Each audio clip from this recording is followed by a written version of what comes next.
who recognizes Somalia and Somalis as a nation and as a state that exists, and who respects it is all it has, is most welcome. And who wants to seek the political end through peaceful means, not through the gun in his hand. So people, if they commit a crime in the past, that crime depends its magnitude. It can be someone that the society can forgive and go ahead, or it can be someone that ends up into the courts. So I'm not the one who will judge definitely that, but every Somali citizen has the right to have a political space and be part of the political process as far as he goes with the norms that have been put in place by the Somalis. Ibrahim Dagane, yes, you're right, and I worked on that research and that document, and I'm very glad people who co-authored with me on that document are still around. The missing millions was mainly concerned on the role of the diaspora in the reconstruction, in the recovery and the reconstruction of Somalia, and that need is still there. Me now, when I came to the office, I started organizing or planning to establish an office whereby the diaspora is engaged in the recovery and the reconstruction of Somalia. And as late as today, I was discussing with Prime Minister David Cameron on how the United Kingdom government can support us, organize that office and establish the network, since UK is the country that has got the largest Somali diaspora. So that idea is still there. We're working on it. We are a bit late, but we are working on it, and we believe that the diaspora, the Somali diaspora, is an asset for the recovery and the reconstruction of Somalia. And we will, soon you will hear the offices and the programs that the government will present to the diaspora and to the Somali people. Physical security and the food security and livelihood security. Food security and livelihood security. See, sometimes different components of securities are sometimes some of them are the chicken and the egg, who comes first. But for us, we believe that the physical security is now the top priority of my government. Unless we have an enabling environment where one can improve, or the government can improve the livelihood of the ordinary citizens, we cannot do it. So having a secure environment where the citizens can move around freely, they can seek their normal life. So we are focusing now security in general, but in particular the physical security. We want Somali spaces that are free from gun, that are free from the violence, that are free from people who has enjoyed impunity in the last 2 decades, should not be still moving freely in place. So my government is now focused on security, specifically on the physical security of the people, their properties and the land. Then next to that is improving the livelihoods, food security and all these comes. Without having that, it has been proven in the past, it's not easy. Thank you, Dagane. Thank you very much, Your Excellency. I think we'll take a question from right at the back. Yes. And then followed by the gentleman there in the third row back. Yes, indeed, the lady at the back. We'll give ladies first on this occasion. If you tell us who you are and...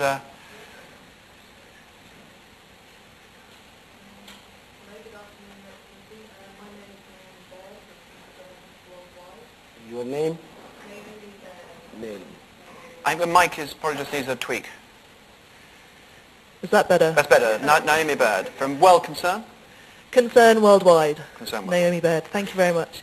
I'd like to ask Your Excellency what plans the government has to assist the IDPs in Somalia to be able to return home and to sustain themselves in the long term. Thank you. Thank you. Thank you. And the gentleman in the third row back.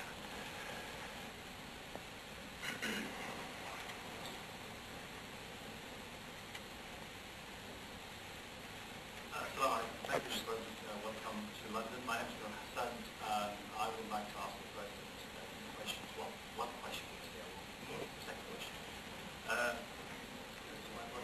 It's working. Hello, yeah. So, Mr. President, welcome to London, first of all. Good to see you. Secondly, as you know, lately there was a few concerns among some sections of the Somali community, particularly Somalis who hailed from the Jubbas and Gado region. The concerns about some perceived misunderstanding on your behalf regarding on your position on the federal issues and the states who whether the states will be able to form their regional authorities.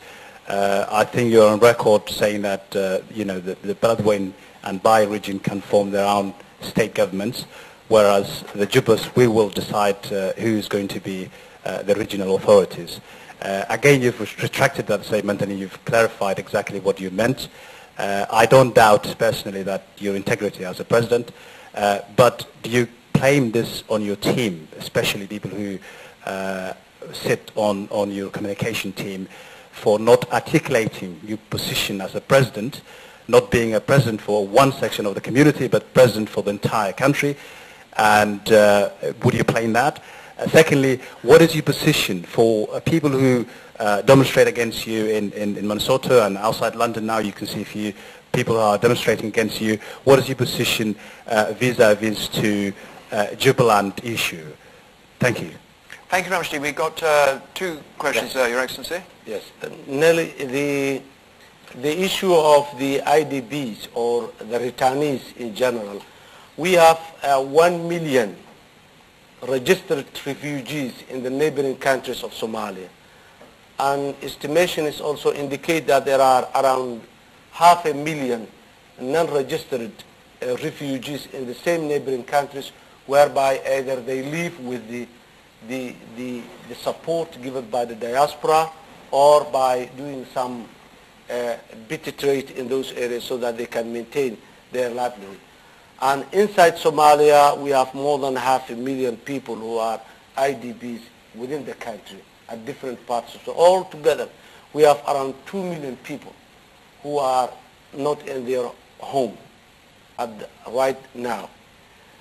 So both the issues, the refugees and the IDBs are of great concern and priority to my government. I have discussed the issue of the refugees with the neighboring countries when I recently visited Djibouti, Ethiopia and Kenya. And there is a conference that is going to come around last part of this year, maybe around August tentatively, whereby the United Nations Refugee Agency, the neighboring countries, Somali government will discuss on the modalities of how the best way that the refugees can go back home. So that's in process. Within 5 months, we prove it to be, we are very much involved and interested on it. Regarding the IDBs, IDBs is a phenomena that is also difficult. We have the people, there are certain circumstances that make the people IDBs. Some of them violence and conflict that took place in their home areas. Some of them by natural disasters like droughts, floods have displaced them. But once they go into centers, mainly in Mogadishu or in Posaso or in other places, they quite see a different life. Once they remain there for some time, it's a bit difficult to make them easily return. One of the reasons is that the place where their original homeland, there is no services and incentives to make them go back compared to where they are now. Other IDBs in Mogadishu or in Posaso, they are getting some sort of services, some sort of support from the international community, from the local Somalis. But it goes back home, there is no, so there are new programs that support the IDBs to return. But the most important thing is they must get a guarantee that their home places are secure enough that they can stay.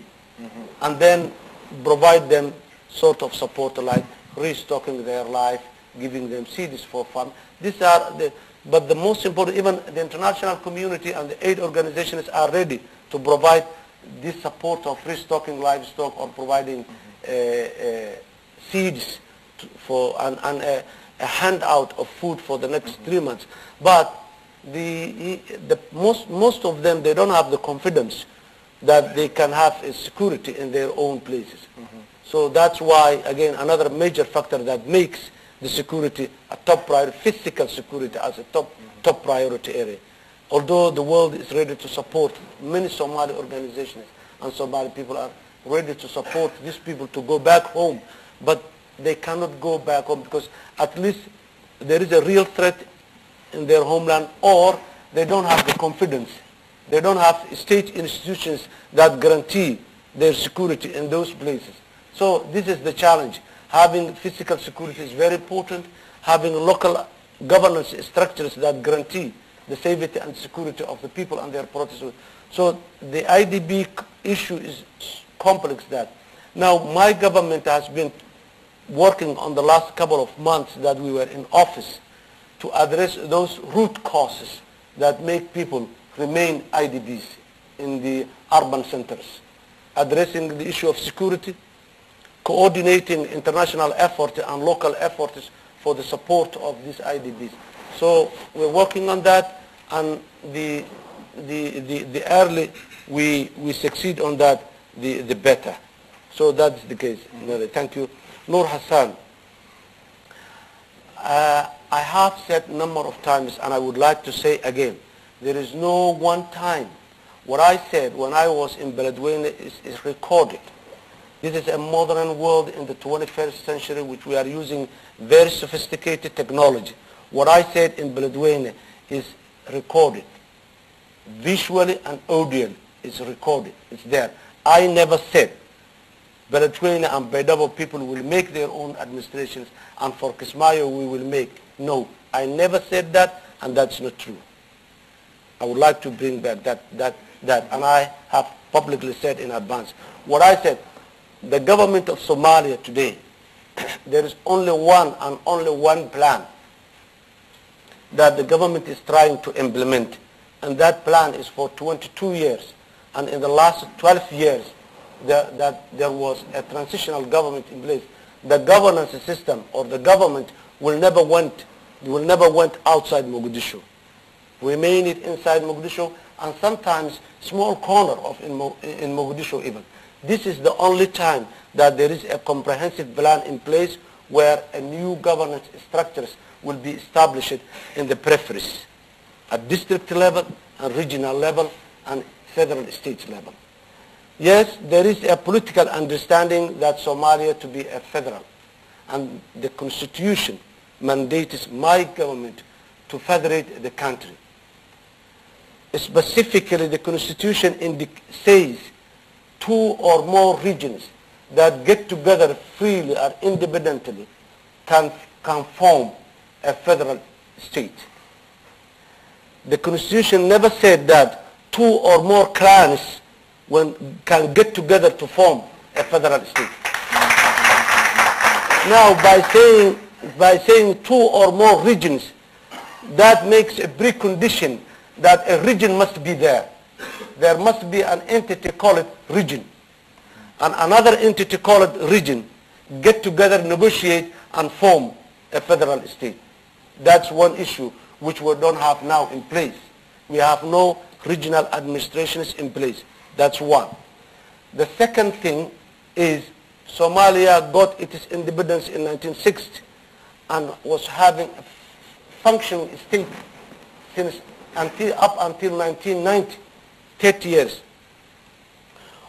One time, 9 years civilian elected government, and 21 years military government, socialist government, which is both governments were highly centralized governance system. All rules, regulations, laws that has been developed in these 30 years, they serve highly centralized governance system. Never, we don't have one rule, one regulation, one procedure, whatever you call, that helps or facilitates decentralized devolved governance, or federalism. So the challenge my government is facing now is, on one hand, federating the country. On the other hand, developing the rules and the regulations for the federation. Otherwise, hasty and immediate federation without having the legal framework in place will only create more conflict, more fragmentation. So this is the challenge we have in place. We don't have resource sharing. We don't have revenue sharing. We don't have many more things to share. What the basis of what we are going to share when we say the revenue of particular market? What percentage the local government, what percentage the state, what percentage the federal? So we don't have all this. So if we do not put those tools and instruments in place, the federalism will create more problem instead of we selected the federalism to solve our problems. That is the challenge my government is facing now, and we are doing it. We're working it very hard. Our parliament is working very hard. It finished its first session for 4 months. Now, in recession, the next time when they come, they will work on those issues, and the government is preparing to table those laws and legislations, so that the Constitution clearly indicates or clearly says that the number of federal states that Somalia will have will be decided by the parliament. The boundaries of this will be decided by the parliament. Of course, this will also go through a process. So there is a Somali proverb that says, if you hastily climb on a tree, you hastily get down from the tree.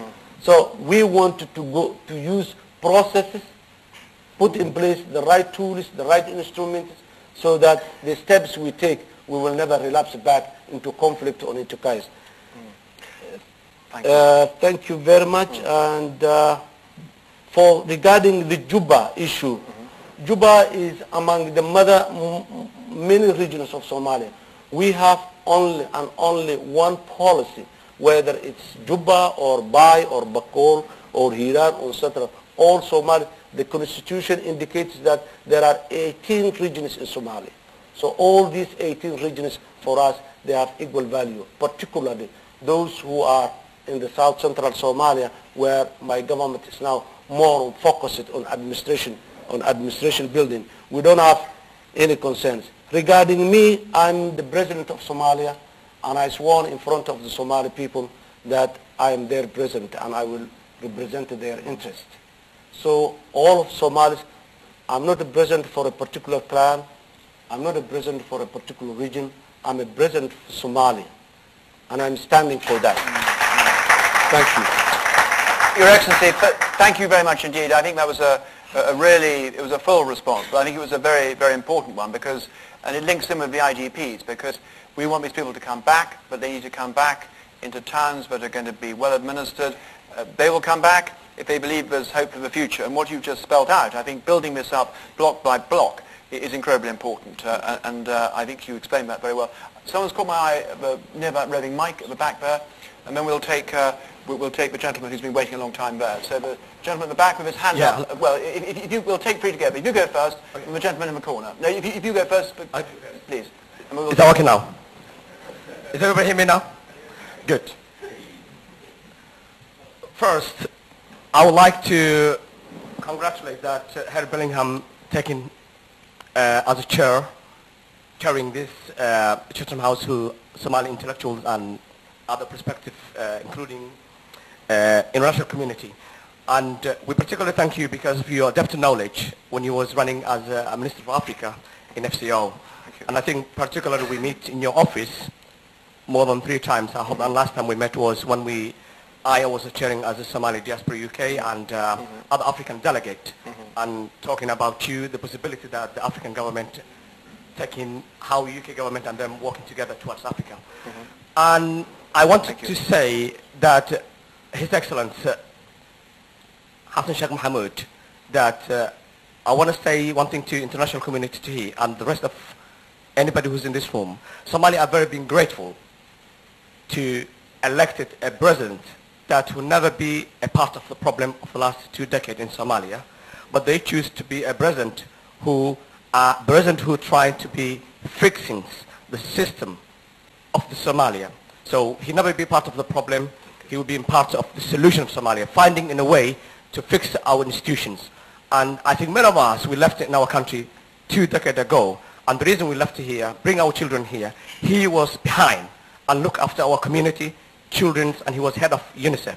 We're proud that the Somali people, they choose the right person at the right post. And we thank you, government, to lead our government. Thank you. Number 2,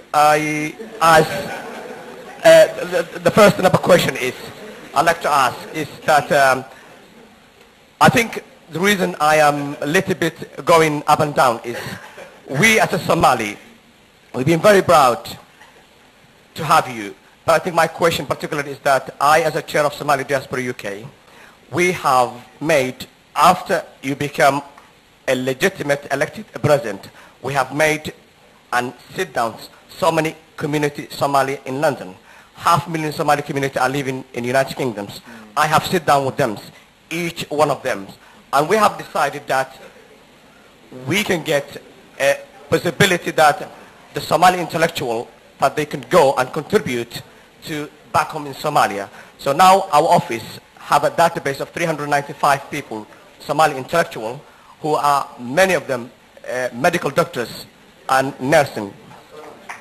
Yeah.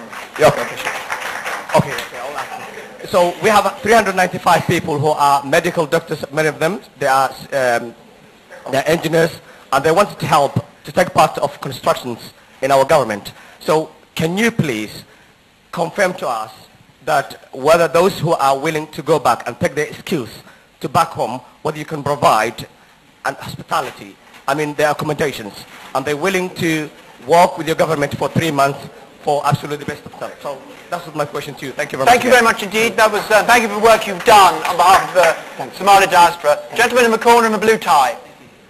Assalamu alaikum wa rahmatullah. Mr. President, I'll try to keep it brief. My name is Qasim Ali. I'm the founding director of WSSB, Worldwide Somali Students and Professionals, and the current serving UCL Somali Society President. After 2.5 years of planning, we managed to go back last year, and I managed to lead 70 professionals to back home, 8 regions of our country. We've trained local doctors in Bosaso. We've trained IT professionals in Hargeisa. We also train agronomists in Hiran, Beledweyne, and the central of the country. What is your government vision for the next step? Because we have a data to share with you in the future. What is your government step for supporting such an initiative? Secondly, that's a non-for-profit organization. We found out during our trip that the greatest problem our country is facing now is lack of clean water. And as a geologist and air scientist, we realized that we need to provide clean water for our country for the next 10 to 20 years. And that can only be done by not only government but also companies. What will your government do to set up or facilitate setting up water and resource companies? Thank you, Mr. President. Thank you very much. So 2 questions on the diaspora and also on clean water. And I promise the gentleman there, again in the blue tie, on the end there. Assalamu alaikum. My name is Mohammed Ahmed Amtobo, a director of Active for Somali. We're based in Bristol, United Kingdom. Mr. President, your government is in a fledgling state formation process, and there's a huge external and internal expectations. What are your key performance indicators, and what is your advice for those who want quick outcome? Thank you very much indeed, and an absolutely exemplary short question. Thank you very much. Your Excellency.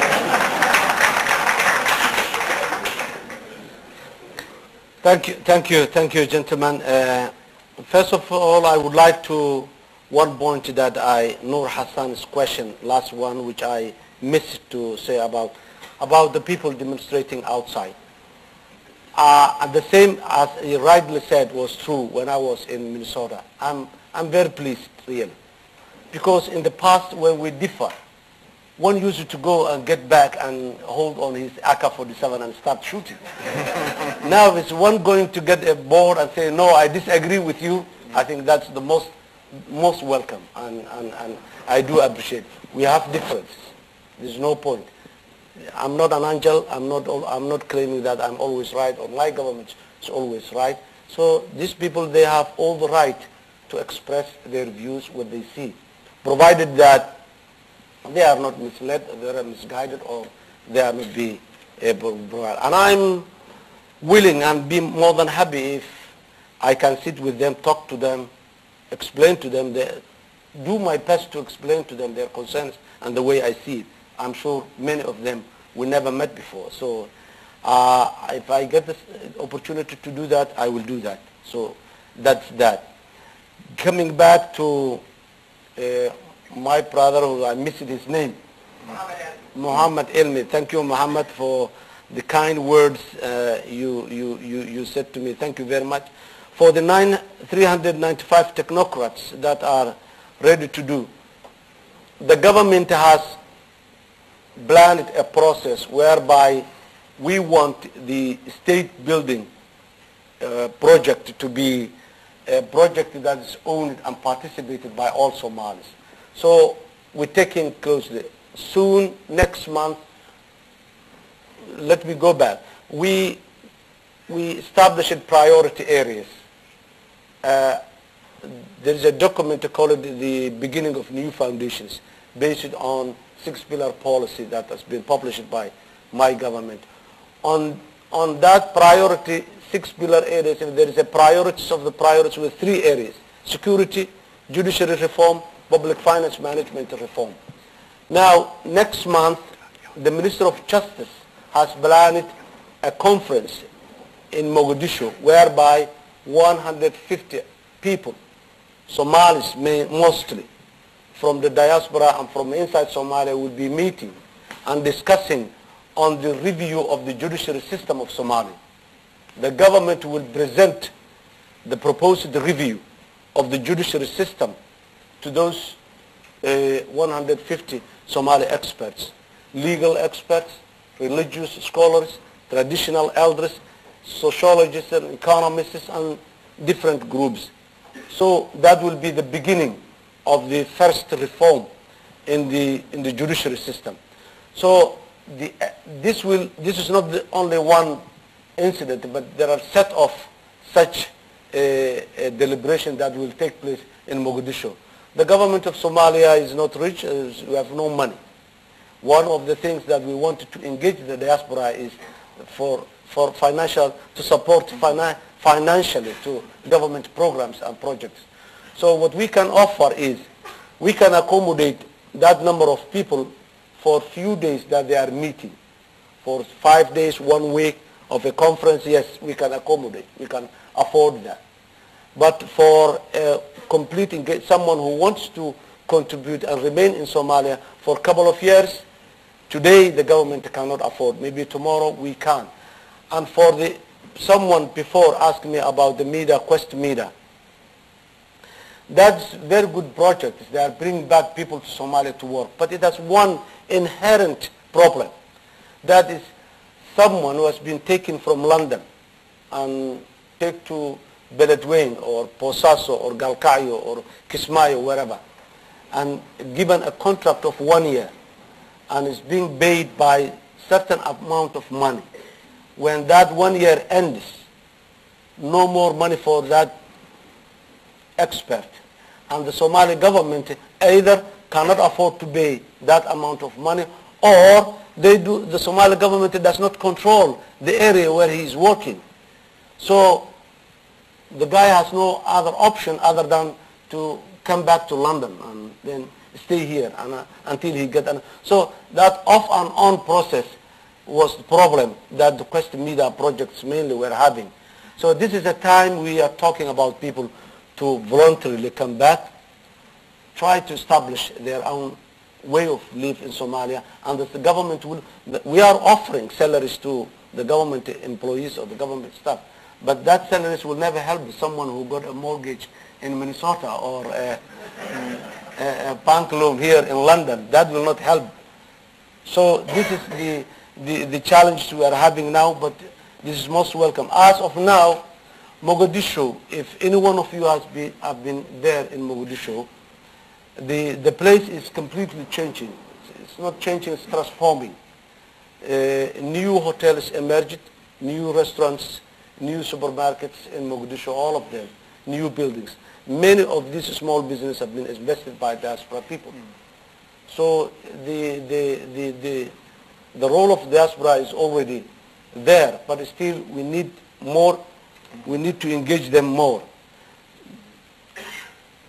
The issue of lack of clean water in Somalia, this is a very famous challenge. It's there. But the question is, we never said, and no one has ever said that there is no need for clean water. All that we have, the problem is Somalia, if we just try to list them, the list becomes endless. It will continue. It's long. What's the essence of doing things is how can we prioritize those issues, which are the most, for example, if someone donates a well in Somalia, water well somewhere, if you cannot go there and dig that well, so what's the point of donating that well?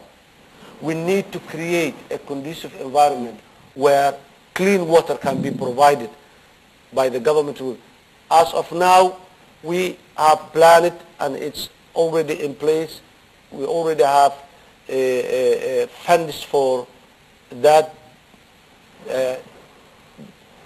beginning funds for 5 small projects for districts. 1 water well, 1 elementary school, 1 health post, call it MCH or clinic or OBD, whatever it is, a police station, and a district administration building. We need each and every district to have that small 5 projects. That indicates that clean water is among the top priority area, since it's one of it. So definitely that's the position of the government, and we do agree. Regarding the key performance indicator of Muhammad Ahmed, thank you, Muhammad. The beginning of transparency, the beginning of accountability, there must be benchmarks to measure whether you are transparent, whether you are accountable, whether you are performing. There must be yardstick. My government's yardstick is there in place. And one of it is what I was just right now saying, that 5 small projects for each district is a measurable performance indicator. And we have also the same in terms of security when we said the number of security forces we want to have, the number of security institutions that we have, the number of security legislations that the government wanted to table in the parliament. So we have that set of performance indicators whereby one can claim, yes, we can say there are force majeure, we can delay, we can do that, but this is the first time that a Somali government have a plan in place that one can account for, one can make sure whether the government is delivering or not. Thank you. Thank you very much. What we're going to do, we're going to have, I think, at least 2 lots of free questions. We might even get a third lot if please keep it brief. The lady in the 3rd row back, and I'm going to take, well, we'll see how we get on. We'll take the gentleman on the far left there, but you can tell us who you are, the lady there. Yes. Sally Healy, formerly with Chatham House and now with the Rift Valley. Mr. President, I wanted to ask you a question about international issues. In London these days, everybody's talking about the similarity of Somalia and Mali. And there's a similarity in their names, which I hadn't even noticed before. I'm wondering what you think about this comparison between Somalia and Mali, and the kind of the serious question analytically is whether you think it is the local politics, the local drivers, those kinds of issues that actually drive people to violence and extremism, or whether it's the international networks that have to be regarded as the major problem. Thank you very much indeed. I have a gentleman on the far left there. Mr. President, It's very interesting, actually, Somalia. The most important is security. We actually support your political inclusion by parties, terrorists, and warlords. There is a contradiction. In central of Somalia, last week, 21 of last month, your interior minister have announced it. The warlord should be led in Galmudug. So how can, warlord is leading Galmudug as a president, illegal president. So how can you repair that problem? Thank you. And the lady, three rows behind you, in the scarf.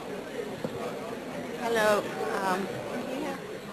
My name is Amina Daoud, and I have a few questions. Not too many. Can we give it maybe two? Yes. One of them is, why are you looking for more arms? Because Somalia has, for the last 22 years, there have been a civil war and people were killing each other. Why are you looking for more arms? Why aren't you collecting the arms that is already there? That's one question. The second one is about the woman who is in jail, who was raped, and who was an IDP, and the journalist that reported was also jailed, and she was jailed because she said she was raped by one of the soldiers. That's it. Okay. Thank you very much indeed. So we got those three questions, then we'll do another section, another group of three. Your Excellency, we'll do those first, those three questions. You can answer those three, but please, yes, thank you. Thank you. Sally Healy, we all know that the issue of extremism, it has its own background and way of existence. These organizations, or this phenomena of extremism, is underground. It's run by underground organizations. So that's what makes the phenomena sometimes difficult to understand or difficult to deal with. So there are proven links that there was a link between Al-Shabaab in Somalia at the corner of the continent in the Horn and the Boko Haram in the other corner of the continent in Nigeria. So I have no information that indicates that Al-Shabaab and those in Mali has a relationship, but I can imagine. These networks are very fluid, very underground, and very mobile, moving here and there. The issue of internationalization or localization of extremism, I think two phenomena, when they join together, that's what makes these extremist groups more visible and more active. That is the grievances of the local people and the ideology of a core international group when they met somewhere. That's what makes this force exist and operate. Of course, in Somalia, we have more than 2 decades of conflict whereby the law of the jungle have been applicable to the one who's more stronger will always subject to them. So there are a lot of grievances, economic grievances, clan grievances, other social grievances that make us attractive to the evil forces of extremism, the piracy, and all this. I go back to Somalia case, for example. 25% of school-age children goes to school in Somalia, as of today and as of the past.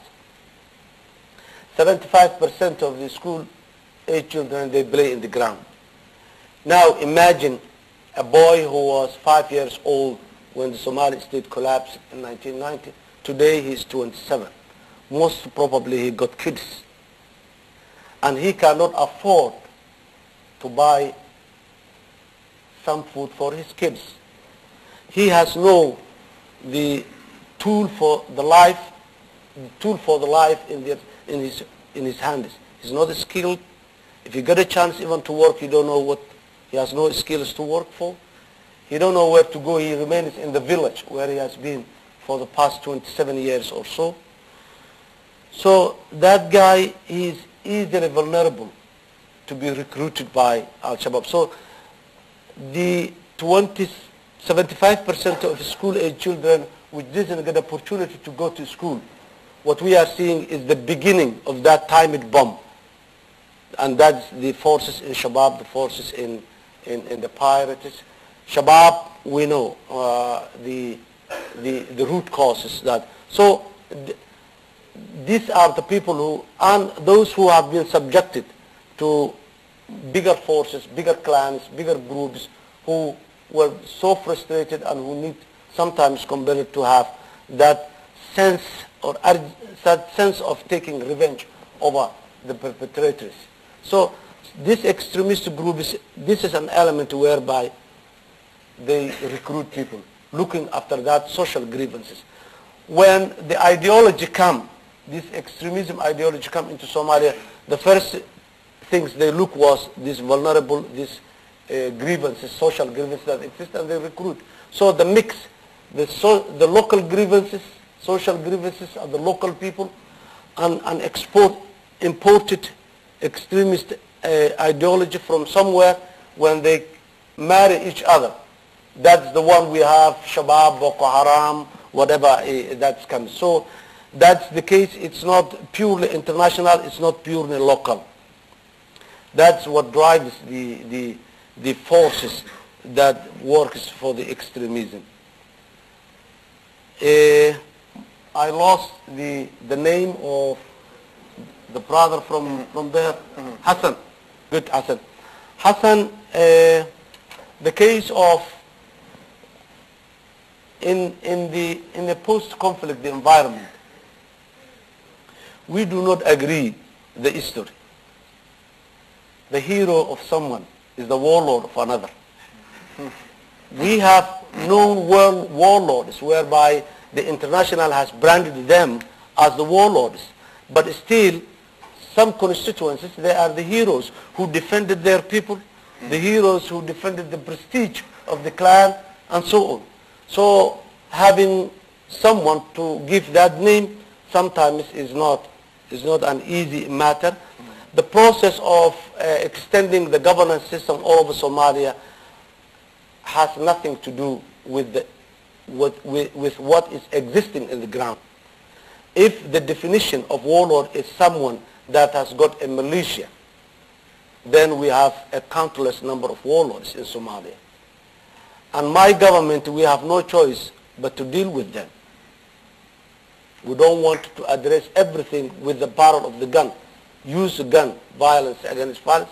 What we are trying is that those who claim that they represent someone, some community, some clans, we need, our first approach is to address and open a dialogue with them if that is attractive to them. If that does not work, then time will tell us when we use a violence against them.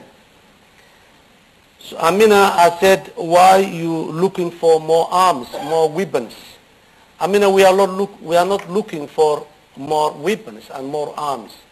Yes, Somalia, there is a lot of weapons in Somalia and in the hands of, some researchers indicate that there is an average of 5 guns in every Somali household.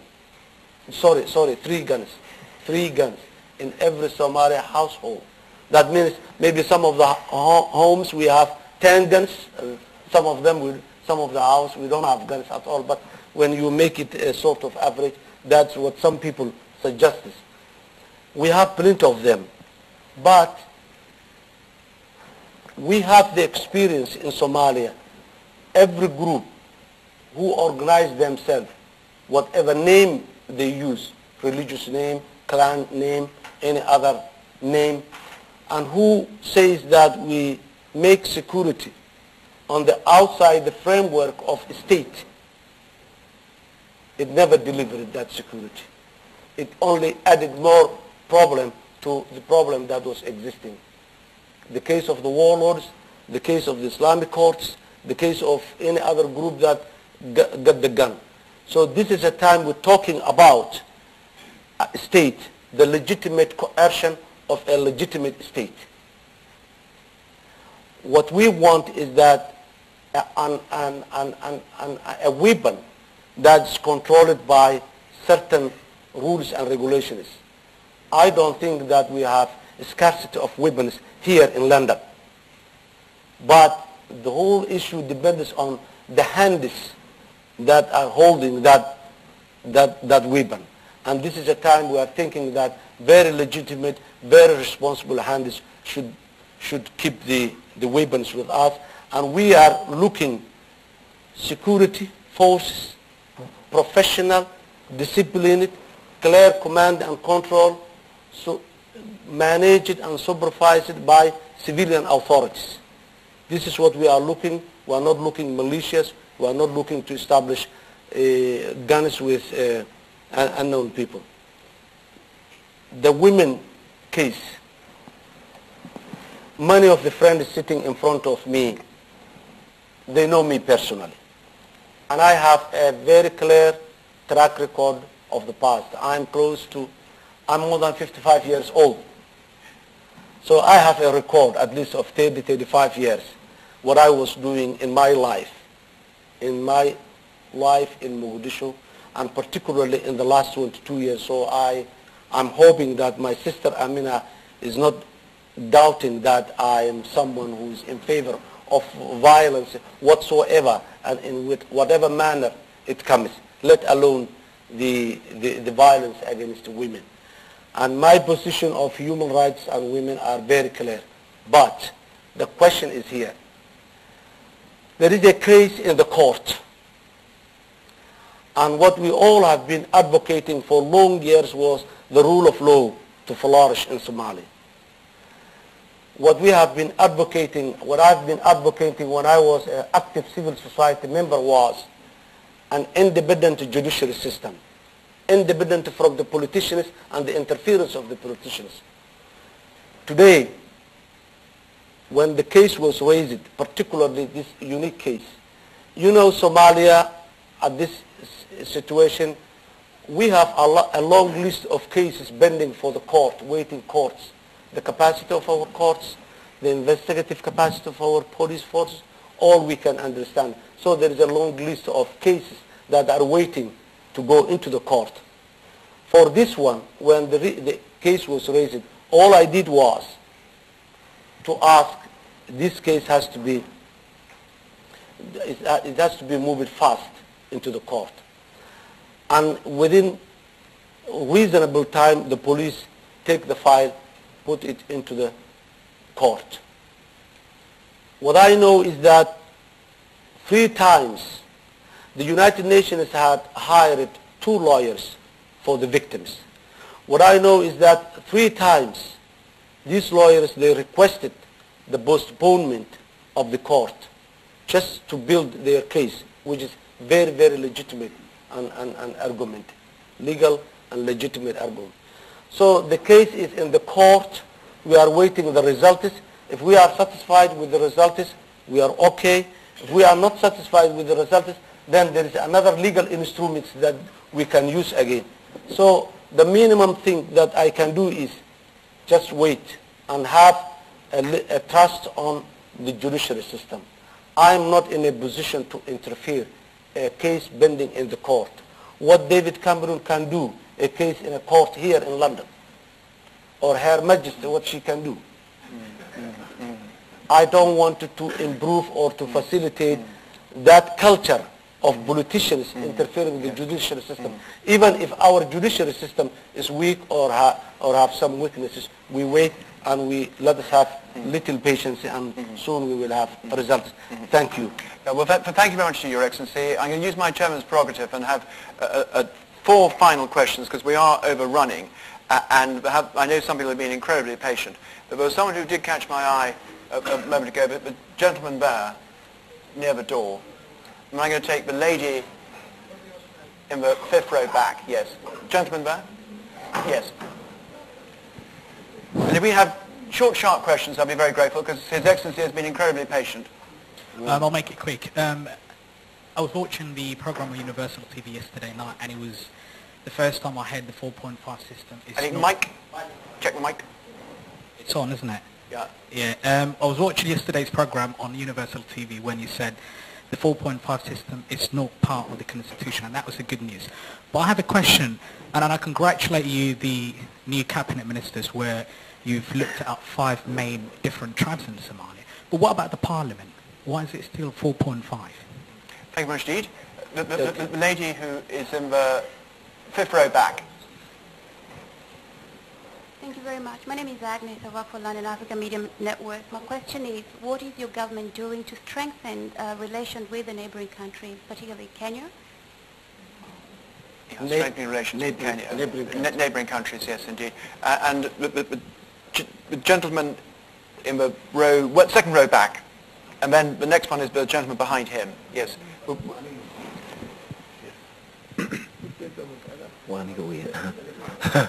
Mohammed Abdurrahman Haji, Somali Fed Forum.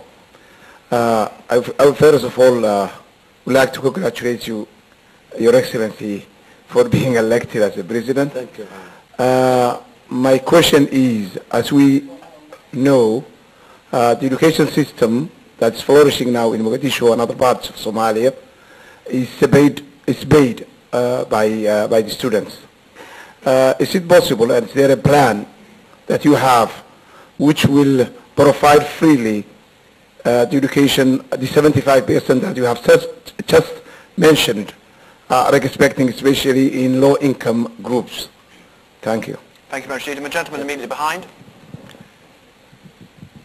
My name is Aidan Hartley. I've been a journalist covering Somalia since 1991.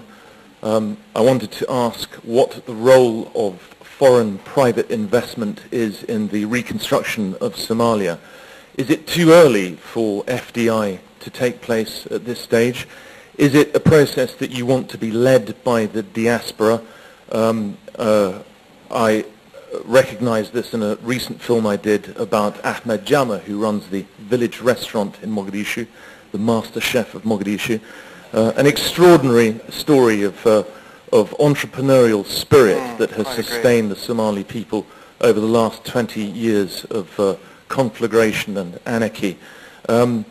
Is it something that you need to bolster the finances of your government that you say lacks cash?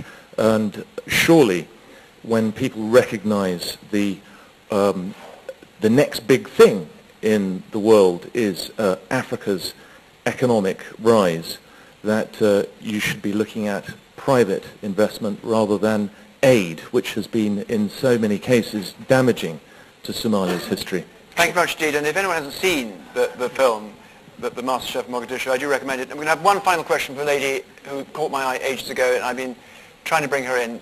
Yes. Hi, good afternoon, Your Excellency. My name is Ilham Gassar from the Council of Somali Organisations. My question to you is, there's a brain drain in Somalia right now, and there's a lot of resources, talent resources in this country. There's so many organisations, Somali-led organisations, who have been doing a lot in the past 20 years to help aid and put assistance in Somalia. What is your government doing in terms of making links with organisations that exist here and using their resources to rebuild your country, particularly state schools and infrastructure, educational infrastructure for young girls? And we'll have those 5 and then we'll call it a day. Yeah, that's so sorry. Your Excellency. Thank you very much. Muhammad Abdurrahman. I couldn't recognize you unless you mentioned your name. By the way, Muhammad Abdurrahman, I know since 1970, but now he's a different person. Muhammad, you look too old than you are. Thank you. It's nice to see you, Muhammad, again. Thank you. Yes, people like me and Muhammad and people who are our age is the people who have enjoyed the most the benefit of the Somali state. The only investment my family put into me was to give me 3 meals a day, a uniform, and a notebook. Not a textbook, but a notebook. The rest was provided to me by the government. And when I finished the secondary and go into the university, I was even paid. The government, at the end of the month, I was given money so that I can buy whatever. That's how we finished our university. And I hardly doubt whether in the near future that a Somali government will be in place that can afford that much of support. And then that was added to employment guarantee. One finished secondary, if he wants to work, employment was ready. If you want to continue university, when you finish the university, you are the next day you are employed. So that good days we have in the past, and I hardly doubt that it will be there soon, but it's possible still. The issue of education, I just want to bring you the picture on the level of education in Somalia and the role of the government right now and what we want in the future. Today we are in Somalia where there is a schools. I said 25% of the school age children are going to schools. Those 25% are those, mostly those who can afford to pay $10 at the end of the month. $10 fee. Most of them, not all of them, most of them. There are hundreds of schools, more than 100 schools, for example, in Mogadishu. None of these schools is controlled by the government. We used to have a Minister of Education that have close to 400,000 students and close to 60,000 supporting staff for those students that run by the almost 500,000 people was what the Minister of Education was running in Somalia. Today we have a Minister of Education that has no one school and that has no control over one school. So that's where we are today. And for the first time, the 5 small projects which I mentioned it now, and I said one of these 5 projects is a school. That's the beginning when a state-run school public school will be emerging. That is the re-emerging of public schools in Somalia. We want to go back to where we come from, free education at all levels, but we don't know when we will reach that. But my government is committed to reconstitute that system of public schooling in Somalia with that level. If we succeed within 2013, we want to see a minimum of 50 schools, public schools in place where there is no one now. The same is the health, and it is so we're trying, and we will do our best in order to. Mr. Hadley, he said,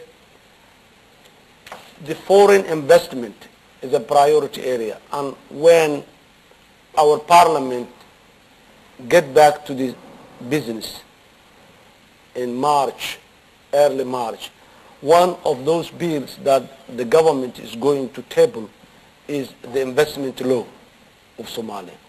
We want to put in place the investment law that protects the right of the investors and gives guarantee that this is their right. So what makes us do that is we believe that the reconstruction of the country will mainly be done by the private people. As of now in Mogadishu, a week ago when I was leaving, there are 2 major projects that already have started. One is the real estate project whereby 500 houses will be built in Mogadishu by private companies, Somali private companies. And this is an area where Somali business people are good. We have seen the real estate in Nairobi, in Juba, in Dubai, and the role of the Somali business community has did that. So we allocated a piece of land where 500 houses will be built soon. And they told me, the owners of that company, that many of these houses are already sold by the diaspora, to the diaspora. So that's one. The other is the power plant in Mogadishu, whereby a Somali company is constructing a 50 megawatt power system costing $70 to $100 million, where today the power the price of the power in Mogadishu is $1.2 per kilowatt, one of the most expensive energy in the world, $1.2 per kilowatt. These guys, their business plan indicates that they will bring down to 0.28 per kilowatt. So see the difference. If that is realized, industrialization and everything is possible, at least in Mogadishu. They promise it that within 6 months, half of Mogadishu will have that power, and within 11 months, so all of Mogadishu will have that power. This is purely and 100% Somali company invested by Somalis. Many of these resources comes from the diaspora. So we very much focused on giving space for the private, for the reconstruction of the country. Public-private partnership wherever possible, we prefer, because we have a lot of infrastructure, a lot of facility that the previous governments were having. Prime land, prime properties in very important areas, infrastructure.